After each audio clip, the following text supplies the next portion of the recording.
കാഡർമാർ കൂടുതൽ. ഇപ്പം നേരെ തിരിച്ചാ, കാഡർമാർ കുറവും ലീഡർമാർ കൂടുതലാണ്. പെട്ടെന്ന് അങ്ങനെ എല്ലാവരും ലീഡറാവും.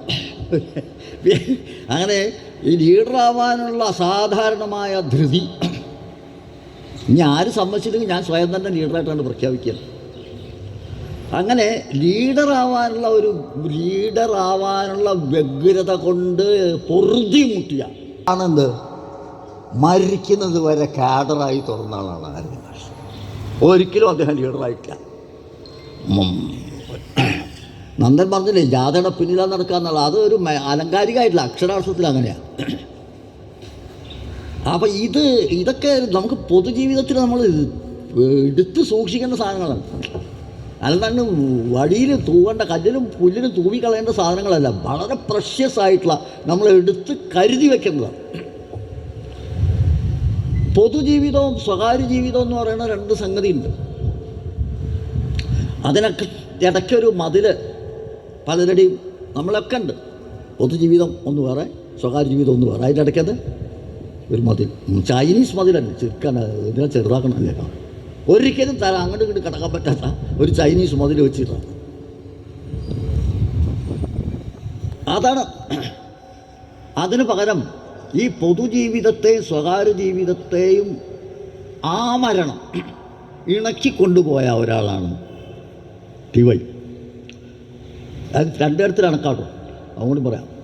അതായത് പ്രൈവറ്റൈസേഷൻ ഓഫ് പബ്ലിക് ലൈഫ്. അത് ശ്രദ്ധിക്കേണ്ട ഒരു പ്രവണതയാണ്. പബ്ലിക്കിൻ്റെ എന്താണ് പൊതുമേഖലയുടെ സ്വകാര്യവൽക്കരണം എന്ന് പറഞ്ഞാൽ പൊതുജീവിതത്തിൻ്റെ സ്വകാര്യവൽക്കരണം. അതെ, പബ്ലിക് ലൈഫിൻ്റെ പ്രൈവറ്റൈസേഷൻ നടക്കുന്നൊരു കാലമാണ്. അവിടെ ടി.വൈ. നേരെ തിരിച്ച പ്രൈവറ്റ് സ്വകാര്യ ജീവിതത്തെ പൊതുവൽക്കരിച്ചു. അദ്ദേഹം പൊതുജീവിതത്തിൽ ആമഗ്നനായിരിക്കുമ്പോൾ തന്നെ സ്വകാര്യ ജീവിതത്തിൽ ചെയ്യേണ്ട കാര്യങ്ങളൊക്കെ ചെയ്തു. രണ്ടു തരത്തിലുണ്ട്. പൊതുജീവിതത്തിൽ പോയിട്ട് സ്വകാര്യ ജീവിതം മുഴുവനായിട്ട് അതല്ല ശ്രദ്ധിക്കണം. അദ്ദേഹം ഒരു കുടുംബത്തിൻ്റെ ഒരു അകത്തുള്ള ഒരാളെന്നുള്ളതിനൊക്കെ അദ്ദേഹത്തിൽ നിന്ന് പ്രതീക്ഷിക്കുന്ന മുഴുവൻ കാര്യങ്ങളും അദ്ദേഹം ചെയ്തിട്ടുണ്ട്. കഴിയുന്നൊക്കെ ചെയ്തിട്ടുണ്ട്. ഒരാൾക്ക് കുറ്റപ്പെടുത്താൻ പറ്റില്ല. അത് ചെയ്യുമ്പോൾ തന്നെ ഈ കുടുംബത്തെ ഈ പൊതുജീവിതത്തിൽ താൻ ഉയർത്തിപ്പിടിക്കുന്ന ആശയങ്ങളുടെ പതാകാവാഹകരായി, വിനീതരായ പതാകാവാഹകരാക്കി മാറ്റാൻ, അതിനെ സപ്പോർട്ട് ചെയ്യുന്നൊരു സിസ്റ്റമായിട്ട് കുടുംബത്തെ മാറ്റാൻ, അതാണ് താൻ ചെയ്യുന്ന ഈ പൊതുജീവിതത്തിൻ്റെ സപ്പോർട്ടിങ് മെക്കാനിസം. അകത്ത് വീട്ടിൽ നിന്ന് കിട്ടുക എന്നുള്ളത് അത്ര എളുപ്പമല്ല. അത് സൃഷ്ടിച്ചെടുത്തതാണ്, അത് ഉണ്ടായതല്ല, ഉണ്ടാക്കിയെടുത്തതാണ്. അതാണ് ഇതൊക്കെയാണ് നമ്മൾ ടി.വൈയുടെ ചില പ്രത്യേകതകൾ. ഞാൻ ദീർഘിപ്പിക്കുന്നില്ല. ഇപ്പം നമ്മുടെ പൊതുജീവിതം വളരെ യാന്ത്രികവും വളരെ ഉദാസീനവും വളരെ ഔപചാരികവുമായിട്ടുണ്ട്.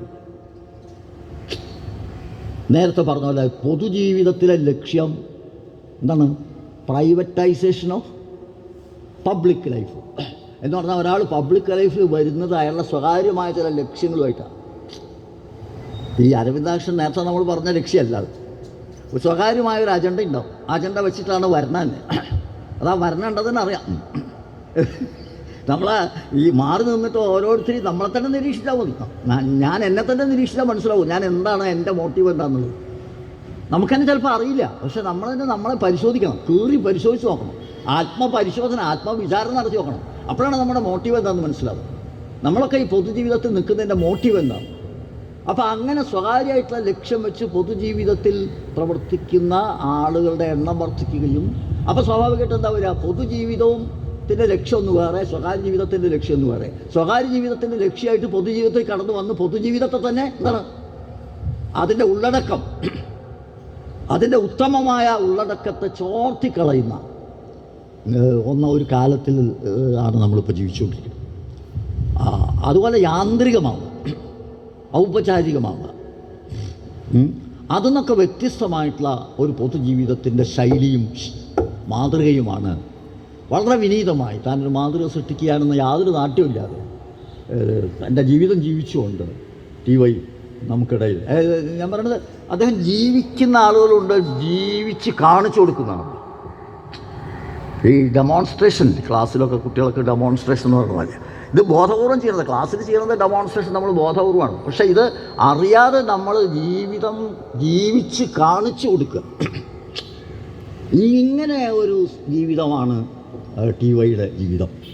ഇവിടെ പറഞ്ഞു അദ്ദേഹത്തിൻ്റെ പേരിൽ ഒരു ട്രസ്റ്റ്, അതിൻ്റെ ഒരാസ്ഥാനം, അതിൻ്റെ വിശദാംശങ്ങൾ വിജയൻ പറയും. നമ്മൾ കവികളൊക്കെ പറയാറുണ്ടല്ലോ, ഒരു വസന്തത്തിൻ്റെ വാസന മുഴുവൻ ഒരു പൂമൊട്ടിൽ ഒളിപ്പിച്ച് വയ്ക്കുക എന്നൊക്കെ പറയും.